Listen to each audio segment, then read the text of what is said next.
والصلاة والسلام علی من لا نبی بعد۔ جی اللہ صاحب نے جو ہے نا وہ پچھلی گفتگو کے اندر بھی کچھ ان کے سوالات باقی تھے۔ ایک تو ان کا یہ سوال تھا کہ کیا نبی کریم صلی اللہ علیہ وسلم نے ان کو اپنے گھر سے جو نکال دیا، اور کیا مہمان کو ایسے نکالا جاتا ہے؟ تو یہاں پہ میرا بھی آپ کے اوپر ایک سوال ہے کہ کیا نبی کریم صلی اللہ علیہ وسلم نے صرف عمر بن خطاب رضی اللہ عنہ کو نکالا تھا، یا صرف مخالفت کرنے والوں کو نکالا تھا، یا سب کو نکالا تھا؟ اگر سب کو نکالا تھا تو پھر میرے بھائی یہ جو ہے نا کہتے ہیں تان کا سبب نہیں ہے، موجب تان نہیں ہے، کیونکہ اس میں تو آپ کے اتفاق کرنے والے لوگ بھی شامل ہیں۔ تو اگر آپ کہتے ہیں کہ نہیں وہ شامل نہیں تھے جنہوں نے آپ کے ساتھ اتفاق کیا ہے، تو اس کی دلیل پیش کریں کیا ہے؟ ٹھیک ہے، تو اس کا مطلب ہے کہ آپ کو گھر سے نکالنا، یعنی کہ آپ کو کہنا کہ یہاں سے اٹھ جاؤ، یہ موجب تان نہیں ہے، بلکہ یہ آپ صلی اللہ علیہ وسلم کا اپنے آرام کی خاطر یہ کہنا کہ مجھے کیوں تکلیف دے رہے ہو، میرے سب پہ پاس بیٹھ کے شور نہ کرو، یہاں سے چلے جاؤ، یہ اس غرض سے آپ نے کہا ہے۔ اور دوسری بات، نبی کریم صلی اللہ علیہ وسلم کا ڈانٹنا، یہاں آپ صلی اللہ علیہ وسلم کا کسی بات پہ ناراض ہونا، یہ دوسری احادیث سے ثابت ہے کہ آپ صلی اللہ علیہ وسلم نے فرمایا کہ آپ نے اللہ تعالیٰ سے کہ دعا کر رکھی ہے۔ ایک حدیث کے اندر آتا ہے کہ سیدہ عائشہ رضی اللہ تعالیٰ عنہ فرماتی ہیں کہ آپ کے پاس دو آدمی آئے، انہوں نے آپ کے ساتھ کوئی باتیں کی، اور آپ نے ان کو برا بھلا کہا کسی بات کے اوپر، تو وہ چلے گئے۔ اس کے بعد تو امی عائشہ رضی اللہ تعالیٰ عنہ فرماتی کہ میں نے اس کے بعد آپ صلی اللہ علیہ وسلم سے پوچھا کہ آقا ان لوگوں نے کیا حاصل کیا ہے؟ میں یہ حدیث کا مفہوم پیش کر رہا ہوں آپ کے سامنے کہ ان لوگوں نے کیا حاصل کیا ہے کہ جن کو آپ نے برا بھلا کہہ دیا، تو اب ان کے پاس دنیا کی کوئی خیر باقی بچی نہیں ہے۔ تو آپ صلی اللہ علیہ وسلم نے فرمایا کہ ایسا کیا آپ جانتی نہیں ہے کہ میں نے اللہ رب العالمین سے یہ ان کے بات عہد کر رکھا ہے، شارت ربی، میں نے اللہ رب العالمین سے یہ بات یعنی طے کر رکھی ہے، اللہ رب العالمین سے دعا کر رکھی ہے کہ اللہ میں جس کسی کو برا بھلا کہوں تو اس کو اپنی رحمت بنا دے، اس کو لیے اس کی گناہوں کی پاکیزگی کا سبب بنا دے۔ تو اگر آپ یہ کہتے ہیں کہ نبی کریم صلی اللہ علیہ وسلم ناراض ہو کے آپ نے ان کو نکال دیا، تو یہ ناراضگی ایک استاد اور شاگرد کی، ایک مشفق استاد کی اپنے شاگردوں کے ساتھ ایسے وقت میں ایک ناراضگی کا اظہار کرنا کہ اس کے پاس بیٹھ کے شور کر رہے ہیں، تو ایسا ممکن ہے، یہ ناممکن نہیں ہے۔ لیکن اسے آپ یہ کہیں کہ نبی کریم صلی اللہ علیہ وسلم نے جناب ان کو جو ہے نا اپنے پاس دوبارہ آنے کی اجازت نہیں دی، اس کی آپ کو دلیل لانی پڑے گی، ٹھیک ہے نا؟ یا آپ کو یہ دلیل لانی پڑے گی کہ عمر رضی اللہ عنہ آئے اور آپ نے ان کو وہاں پہ جو ہے نا وہ داخل نہیں ہونے دیا، اس کی ایسی دلیل لانی پڑے گی آپ کو۔ ورنہ آپ کا وہاں سے ایک دفعہ چلے جانا اور دوبارہ نہ ملنا یا ملنا، یہ جو ہے نا ایک اتفاقی چیز ہو سکتی ہے، ملے نہیں ملے اس کی جو ہے نا وہ اگر آپ کہتے ہیں کہ نہیں ملے یا نہیں آئے، تو اس کے لیے لازمی بات ہے کہ ایسا واقعہ پیش کریں کہ عمر رضی اللہ تعالیٰ عنہ وہاں پہ تشریف لائے ان کے پاس، اور آپ نے ان کو وہاں پہ داخل نہیں ہونے دیا۔ تیسری بات کہ عبداللہ بن عباس رضی اللہ تعالیٰ عنہ کیا پاگل تھے کہ جو نبی کریم صلی اللہ علیہ وسلم کے اتنے عرصے کے بعد وہ کہتے تھے کہ الرضیہ وما یوم الرضیہ فلاں فلاں، یہ الفاظ جو بولتے تھے، تو کیا کہتے ہیں، میں یہاں پہ آپ سے یہ بات کہوں گا کہ میرے بھائی، کیا نبی کریم صلی اللہ علیہ وسلم اس واقعے کو زیادہ اہمیت سے سمجھتے ہیں، یا سیدنا عبداللہ بن عباس رضی اللہ عنہ زیادہ اہمیت سے سمجھتے ہیں؟ جواب یقیناً یہی ہے کہ زیادہ اہمیت نبی کریم صلی اللہ علیہ وسلم کو ہے۔ آپ زیادہ اچھے طریقے سے جانتے ہیں کہ میں کیا کہہ رہا ہوں، کہاں مجھے خاموش ہونا ہے، کہاں مجھے بولنا ہے، کہاں مجھے کیا کرنا ہے، کیا نہیں کرنا، یہ نبی کریم صلی اللہ علیہ وسلم کو زیادہ علم ہے۔ تو باقی سیدنا عبداللہ بن عباس رضی اللہ تعالیٰ عنہما کا یہ کہنا، یہ ان کا ایک ذاتی فعل ہے، اس کے ساتھ اتفاق کسی بھی صحابی رسول کا ان کے ساتھ ثابت نہیں ہے کہ کسی اور صحابی رسول نے ان کے ساتھ یہ بات کہی ہو، اگر ہے تو وہ پیش کریں۔ تیسری بات انہوں نے کہی کہ لکھوانا کوئی مشکل کام نہیں ہے، تو بھائی آپ غور کریں، یہ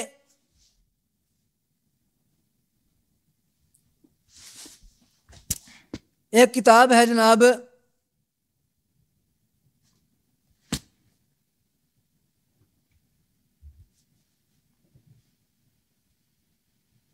الارشاد ہے، مفید کی ہیں، اس کا صفحہ نمبر جلد نمبر 1 کا صفحہ نمبر ہے 184۔ اس کے اندر شیخ مفید کہتے ہیں یہ لمبا واقعہ پیچھے سے لمبی روایت چلی آ رہی ہے، اس میں لشکر اسامہ کی روانگی کا ذکر بھی ہے کہ اس کو آپ نے روانہ کرنا ہے. اس میں یہ ہے کہ ثم اغمی علیہ من التعب الذی لاحقہ والاسف، کہ آپ صلی اللہ علیہ وسلم کے اوپر جو مشقت اور جو تکلیف جو آپ کے اوپر پہنچ چکی تھی، آپ اس کی وجہ سے جو نا وہ بے ہوش ہو گئے. فمکث ہنیہۃ مغمن علیہ، تھوڑی دیر آپ جو نا وہ بے ہوش رہے. وبکى المسلمون وارتفع النہیب من ازواجہ وولدہ والنساء المسلمات ومن حضر من المسلمات. وہاں پر جو سارے حاضرین تھے ان کی آوازیں جناب وہ کیا ہو گئیں؟ بلند ہو گئیں. کہتے ہیں فافاق علیہ وآلہ السلام فنظر الیہم، نبی کریم صلی اللہ علیہ وسلم کو وہاں پر کیا ہوا؟ افاقہ ہوا. فنظر الیہم، تو آپ نے صحابہ کرام کی طرف دیکھا، وہاں پر موجود لوگوں کی طرف دیکھا. ثم قال، پھر آپ نے فرمایا کہ ائتونی بدوات وکاتف، تو میرے پاس ایک دوات اور جو ہے نا وہ کندھے کی ہڈی لاؤ. اکتب لکم کتابا، میں تمہیں ایک تحریر لکھ دوں. لا تضلوا بعدہ ابدا، اس کے بعد تم کبھی جو ہے نا وہ گمراہ نہیں ہو سکو گے. ثم اغمی علیہ، پھر ہم اتنی بات کہہ کے آپ دوبارہ پھر جو ہے نا وہ بے ہوش ہو گئے. فقام بعض من حضر یلتمس دواتا وکاتفا، ایک آدمی میں سے جو وہاں پہ موجود تھا وہ دوات اور جو ہے نا کندھا ہڈی کے جو ہے نا لینے کے لیے اٹھا. عمر رضی اللہ عنہ نے فرمایا کہ ارجع، لوٹ جو یار، فإنہ یہجر، نبی کریم صلی اللہ علیہ وسلم جو ہے نا وہ تکلیف میں ہے، تکلیف کی وجہ سے ایسی باتیں کر رہے ہیں. کیسی باتیں کر رہے ہیں؟ کیسی باتیں کر رہے ہیں؟ یہجروں کا کیا مطلب ہے؟ صحیح ترجمہ کریں. تکلیف کا شکار ہے نا بھائی. نہیں، یہجروں کا کیا مطلب ہے؟ یہ حجرو کا معنی میں آپ کو سمجھاتا ہوں. دوسری آپ ہی کی کتابوں سے اس کا معنی ثابت کرتا ہوں. یہجروں کا کیا مطلب ہے؟ بتاتا ہوں میں. بتاؤ، ترجمہ کرو نا. آپ نے کہا تھا صحیح ترجمہ کریں گے نا. فقال له عمر ارجع فإنه يهجر. میں اس کا ترجمہ آپ کو کرتا ہوں، تھوڑا سا مجھے صبر کریں، تھوڑا سا ٹائم دیں. چلیں ٹھیک ہے، صبر کرتے ہیں. آپ وہ آدمی لوٹ گیا. وندم من حضرہ علی ما کان منهم من التصدیق فی احضار الدوات والکاتف، وہاں پہ جو لوگ تھے انہوں نے جو یعنی جو سستی کی قلم دوات لانے میں، اس کے اوپر وہ نادم ہوئے. فتلاوموا بینہم، ایک دوسرے کو وہ ملامت کرنے لگے. فقال، انہوں نے کہا کہ انا للہ و انا الیہ راجعون، لقد اشفقنا من خلاف رسول اللہ صلی اللہ علیہ وسلم، نبی ہم نے یقین آپ کا جو نا خلاف کیا ہے. اچھا، اب بات آتی ہے یہاں پہ جو نا وہ حاجرہ کا معنی کیا ہے. تو حاجرہ کا معنی جناب یہ کیا کہتے ہیں، آپ کے توسی صاحب کی کتاب ہے تفسیر التبیان، اس کی جلد نمبر 7 ہے اور صفحہ نمبر ہے 374.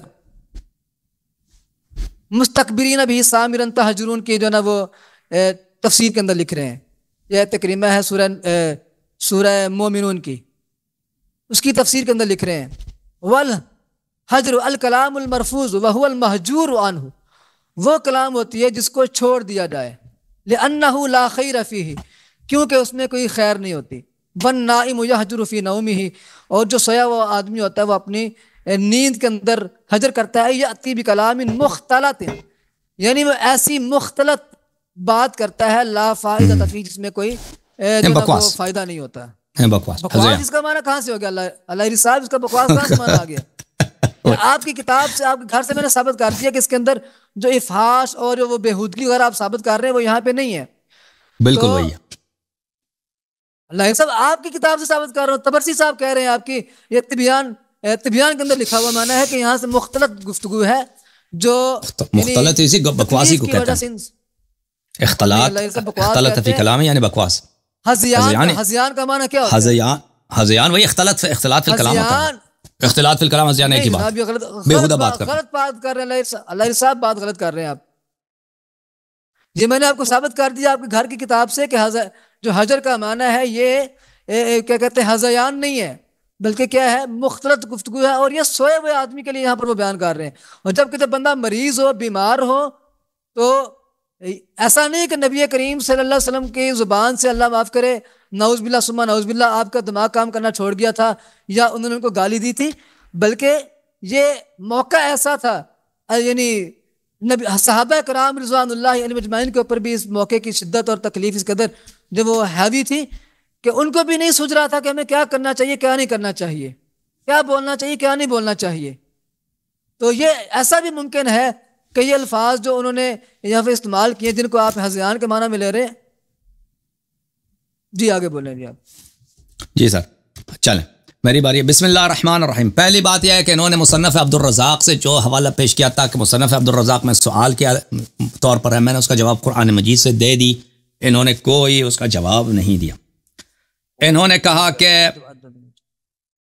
یہ میں توضیح الفاظ پیش کرتا ہوں. میں نے عرض کیا کہ یہ جو عمر صاحب نے بولے ہیں کہ نبی صلی اللہ علیہ وسلم جو کہہ رہے ہیں وہ جو مخالفت کیا, کسی کتاب میں کسی صحابی نے جو روایت کی ہے ولو وہ ضعیف بھی ہو, اس میں یہ نہیں ہے کہ عمر کا ارادہ یہ تاکہ نبی صلی اللہ علیہ وسلم کو آرام دیا جائے. کسی نے یہ اپنے سے ملا رہے ہیں, کہتے ہیں میں حدیث کے الفاظ کی وضاحت کر رہا ہوں. حدیث کسی حدیث میں یہ الفاظ ہے نہیں. سب نے اس کو عمر کی مخالفت کے طور پر اور ایک مصیبت اسلام کا جو مصیبت ہے اس کے طور پر نقل کیا ہے. جس نے بھی روایت کیا, ٹھیک ہے نا, اس کو پھر بھی یہ کامیاب رہے. اچھا, پھر انہوں نے کہا تھا کہ نبی صلی اللہ علیہ وسلم نے کیسے ممکن ہے کہ ایک فرد کی مخالفت کی وجہ سے انہوں نے یہ امر ترک کر دیا. تو میں نے بتا دیا کہ صحابہ کی ایک بڑی تعداد نے نبی صلی اللہ علیہ وسلم کو گالی دیا ہے, وہاں پر مخالفت کی ہے, بے احترامی کی, آوازیں بلند کی ہے. نبی صلی اللہ علیہ وسلم وہاں پہ اس حالت میں وصیت لکھنا ناممکن تھا. پہلے یہ تھا کہ جنگ کیا جائے, اگر وہاں پہ ان کو قتل کیا جائے یا گھر سے نکالا جائے. نبی صلی اللہ علیہ وسلم اپنے وفات سے پہلے قتل عام نہیں چاہتے تھے, وہاں پہ خانہ جنگی نہیں چاہتے تھے. تو اس کا بھی انہوں نے بالکل جواب نہیں دیا. اچھا, اس بات کا کہ نبی صلی اللہ علیہ وسلم نے پہلے جو وعدہ دیا تھا میرے محترم ناظرین کہ اگر میں یہ کتاب لکھ دوں تم کبھی گمراہ نہ ہو جاؤ گے, ٹھیک ہے نا, یہ تو سچ بولے, جھوٹ تو نہیں بولے تھے نا. اگر انہوں نے بعد میں عمر سے مخالفت کی ہے یعنی وہ ان کی پہلی بات جھوٹ ہے. تو پہلی بات انہوں نے جھوٹ بولا, اس کا انہوں نے کبھی جواب ہی نہیں دیا. اور بھائی اگر نبی صلی اللہ علیہ وسلم اپنی بات سے پھر گئے ہیں تو اس کا مطلب ہے یہ جو وصیت انہوں نے شروع میں جو بولا تھا کہ اگر میں لکھ دوں کبھی گمراہ نہیں, وہ جھوٹ تھے, وہ خطا تھے, بےہودہ باتیں تھی. ابھی تک یہ عمر بن خطاب کی باتوں کو تکرار کر رہے ہیں کہ نبی صلی اللہ علیہ وسلم بےہودہ باتیں کر رہے ہیں. اس کا انہوں نے جواب نہیں دیا.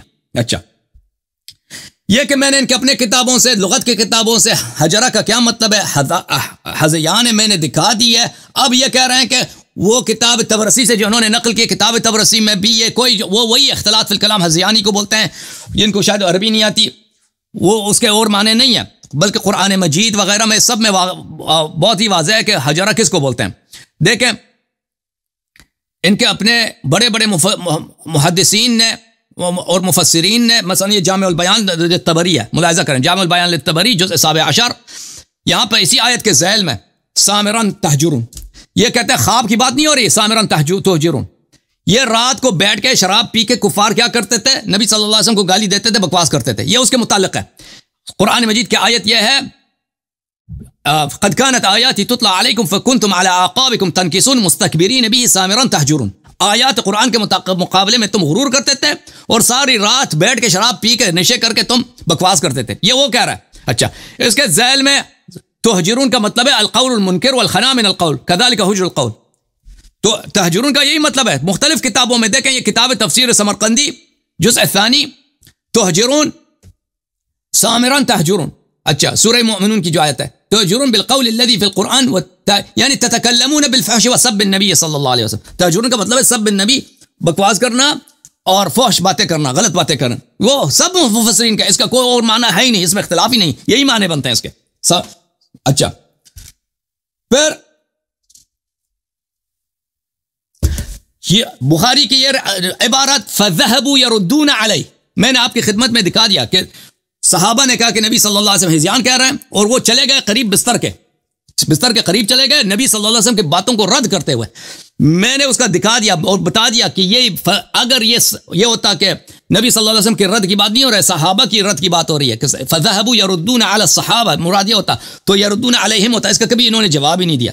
پھر میں نے اسی عبارت کو کتاب عمدۃ القاری سے, ان کے بہت بڑے محدث ہیں اور شارح بخاری, ان سے دکھا دیا کہ رسول صلی اللہ علیہ وسلم کبھی موافق نہیں ہوئے کہ کتابت ترک کیا جائے, موافق نہیں ہوئے. وہ آخر تک کہتے رہے کہ کتاب لکھنا بہتر ہے, اس کا انہوں نے جواب نہیں دیا. اچھا,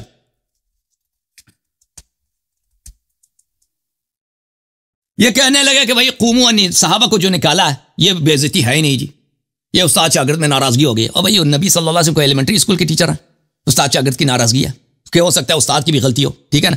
نبی صلی اللہ علیہ وسلم معصوم ہے, ان کی بے حرمتی کی گئی ہے, ان کی ناراضگی اللہ کی ناراضگی, نبی صلی اللہ علیہ وسلم کی ناراضگی یعنی جہنم یعنی کفر, اذیت الرسول, نبی صلی اللہ علیہ وسلم کو اذیت کرنا یعنی جہنم میں الملعون بننا. ان الذين يؤذون الله ورسوله لعنهم الله في الدنيا والاخره وعد لهم عذاب. یہ کیسی باتیں کر رہے ہیں, کہتے ہیں استاد شاگرد کی ناراضگی ہے جیسے دنیا میں ہوتی ہے یہ اور بھائی جو نبی صلی اللہ علیہ وسلم کو ناراض کرتا ہے، ان الذین یؤذون اللہ ورسولہ لعنہم اللہ فی الدنیا والآخرہ وأعد لهم عذابا مہینا. یہ استاد شاگرد والا معاملہ نہیں ہے یہاں پر کہ کسی کو حق ہو کہ نبی صلی اللہ علیہ وسلم کو ناراض کریں، ان کو اذیت کریں. یہ کوئی اہم بات ہی نہیں ہے جی. نبی صلی اللہ علیہ وسلم نے ان کو گھر سے نکال دیا، اتنی بے عزتی کر کے نکال دیا. کہتا ہے یہ کوئی اہم بات ہی نہیں ہے. اچھا یہ کہتے ہیں عمر کو دوبارہ نہیں آنے دیا گیا ہے، اس کی کوئی دلیل بتا دیں. بھائی عمر کے اپنے الفاظ سے بتا دوں. چلیں بھائی آپ کو دکھا دیتے ہیں، کوئی بات نہیں ہے، کوئی بات نہیں ہے.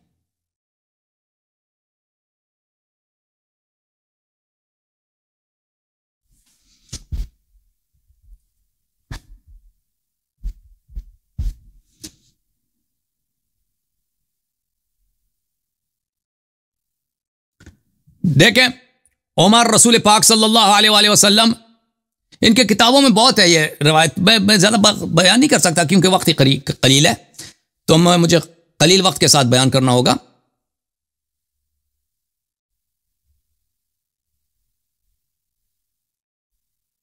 یہ کتاب ہے الطبقات الکبریٰ لابن سعد، جلد نمبر 2. یہاں پر نبی صلی اللہ علیہ وسلم کی وفات ہو گئی امیر المومنین علیہ السلام کے آغوش میں.